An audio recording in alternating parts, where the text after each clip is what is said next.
Whenever anyone does anything wrong, we go, what's wrong with you? We should say, what happened to you? What happened to you? And they'll go, well, you know, my mom always said she didn't want a boy, she wanted a girl, and I was being brought up.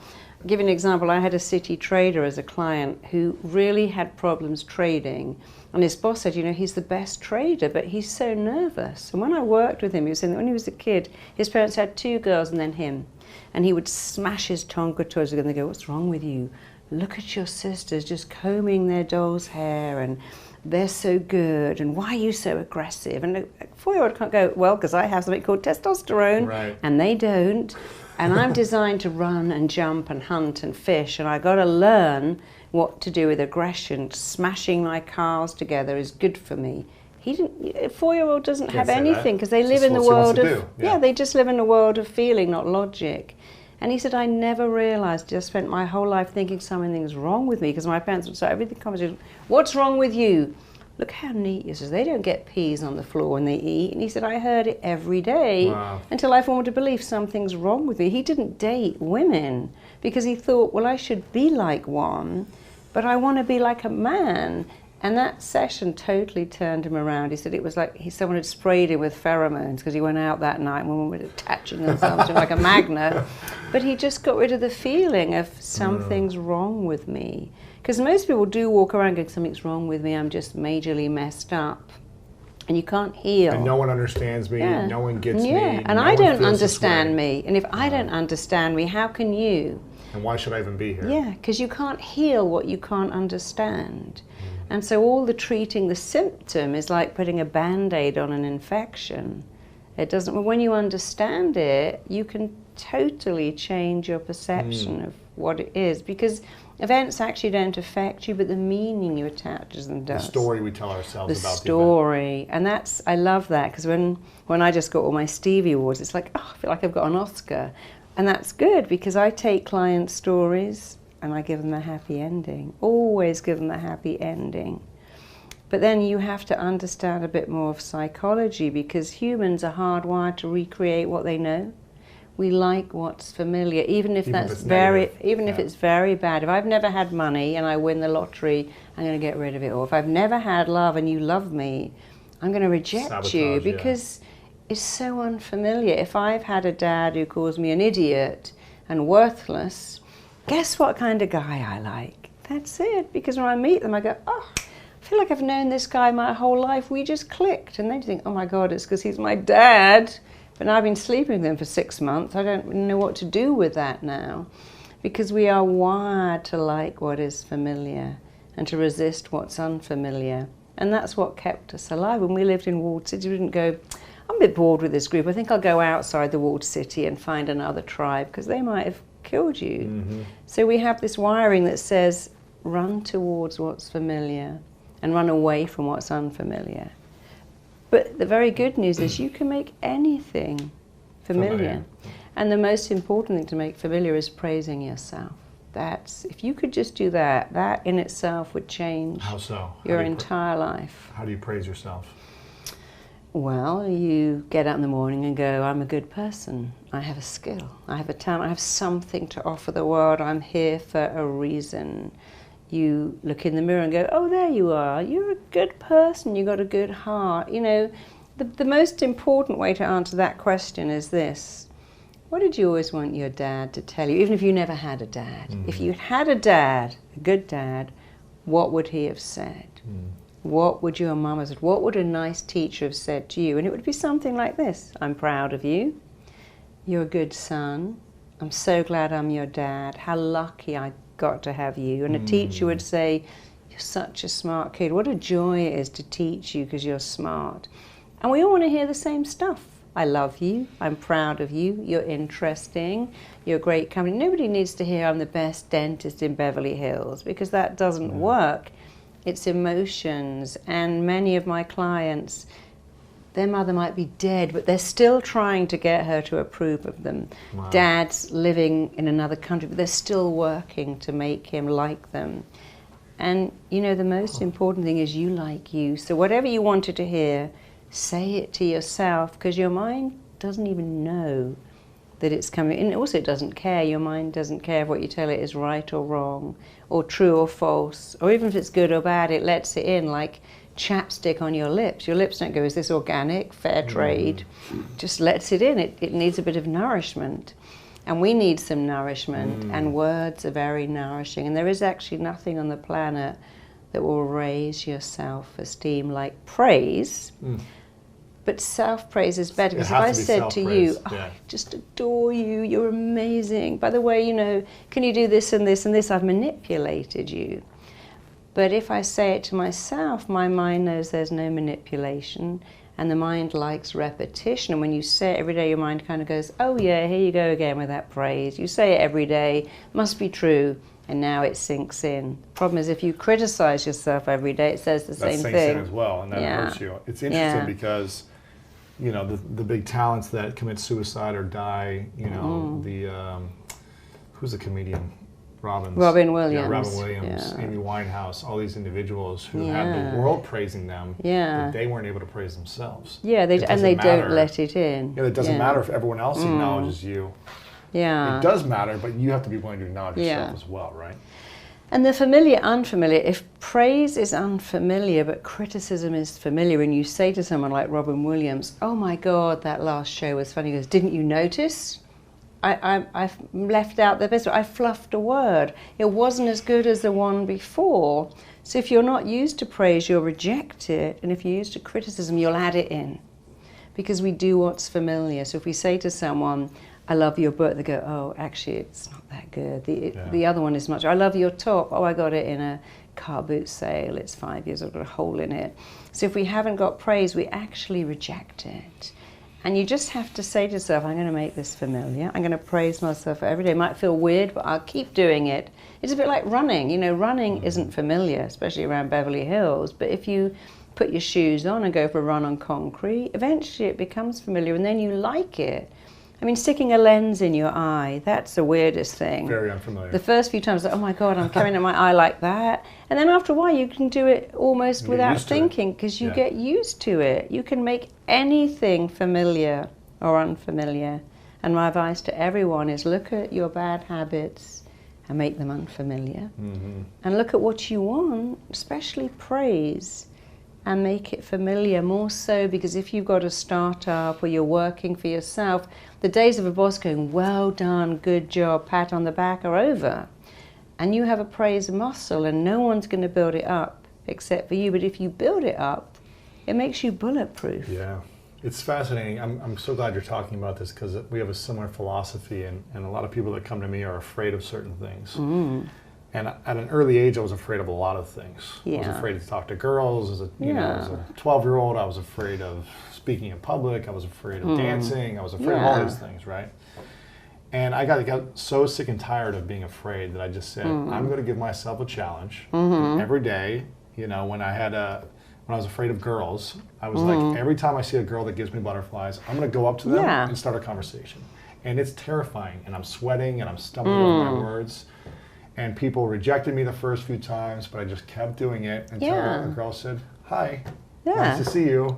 And you give it a little confidence until, you know, by the end of the summer, when I was a teenager, it was like every girl was talking to me. Of course. And I tell people, you got to embrace the fear until the fear disappears. And it's similar with the feelings. You've got to live in the feelings until... What would you say? Feel the feeling until it no longer requires to be felt. That's right. Because what you're really describing so eloquently is you had a massive fear of rejection, talking to girls, speaking in public, asking...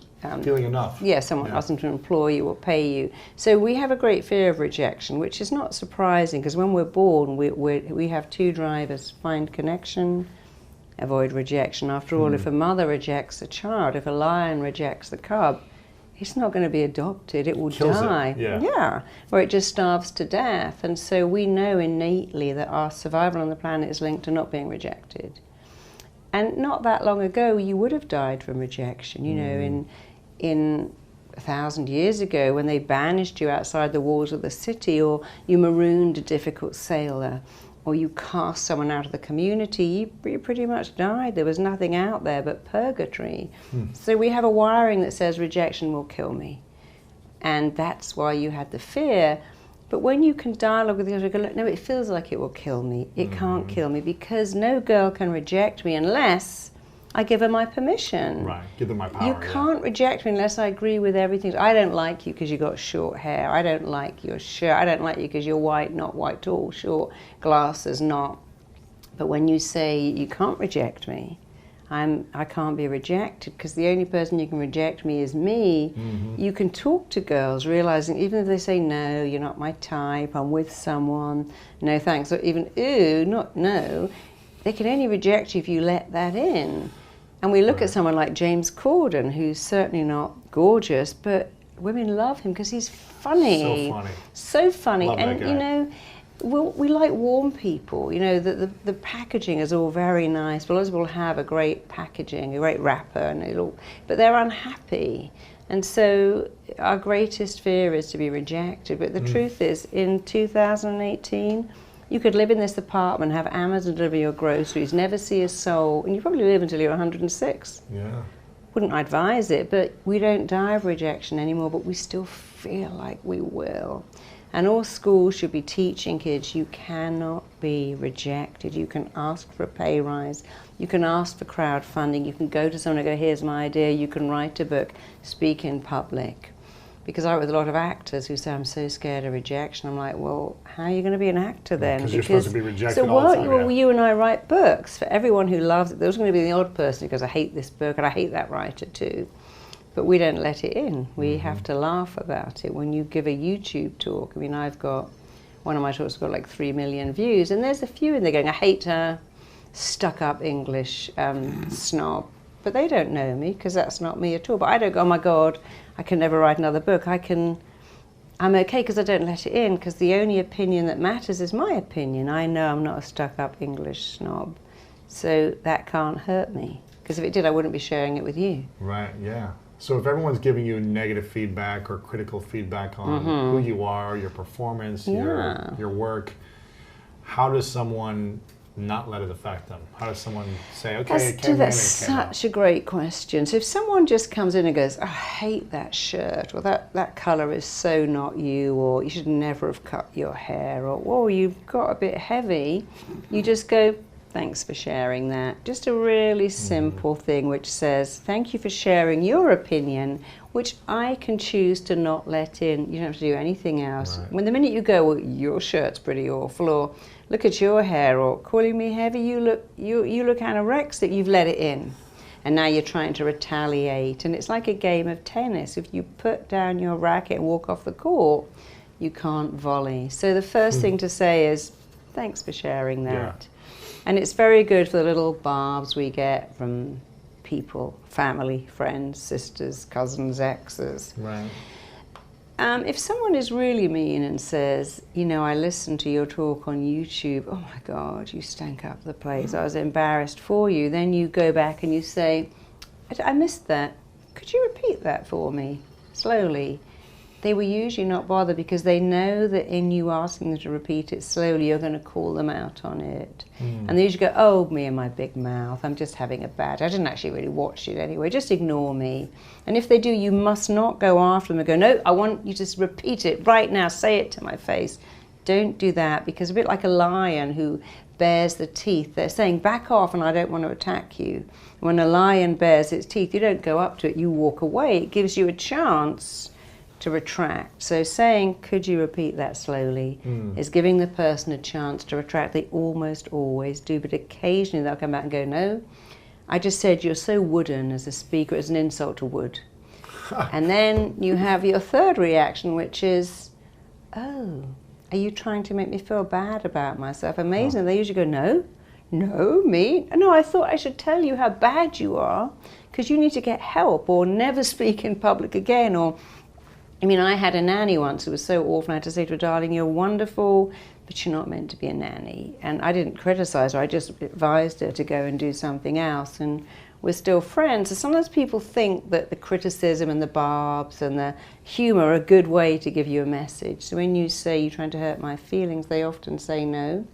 When you're being bullied at school, if you say, they go, yeah, I really am, I want to hurt your feelings. That's the point. dummy. Why? Because it's a domination. Bullying is just dominating. It's a bit like a seesaw. The bully feels they're at the bottom and you're above them, and they can only diminish you or embellish themselves to be above you on this little seesaw. So they feel inferior. Yeah, a bully bullies feels always inferior. feel inferior. So let's imagine you're poor, your dad drinks, you don't have any money, and there's this kid with new trainers and a new backpack, and they come up and say you're just a faggot or you're gay, because they can't really embellish themselves. So the next option is, let me diminish you. I mean, the embellishment is no one in my family has been divorced, so when we fight it must be your fault. I mean, you're from divorced people. Or, well, I've got a degree and you haven't, or I've already raised a kid and I've got no problem with those ones, so this must be your fault. So you can embellish yourself, but if you can't, you go into diminishment. And so when someone says, yes, I am trying to hurt your feelings, you simply reply, well, it's not going to work because I'm not letting that in. And I was in my garden last week filming an anti-bullying program, which we're giving away to every school. And I had these kids, and this little girl was saying, I'm not letting that in. That's not going to work. And I said, how do you feel? She goes, I feel so good because he's not hurting my feelings. I'm not letting it in. He can't hurt me because I'm just saying I'm not going to let that in. And then when it was his turn, he said, I'm kind of running, I'm becoming demotivated to bully her. I'm totally demotivated. And I was enjoying it because he got to the horrible things. He said, I'm so demotivated. I'm running out of stuff to say because she just won't let it in. And then they switched, and she said the same thing. What's the point? He's not letting it in. I just want to stop this now. Yeah. So that's the fourth option. Well, that won't work because I'm not letting it in.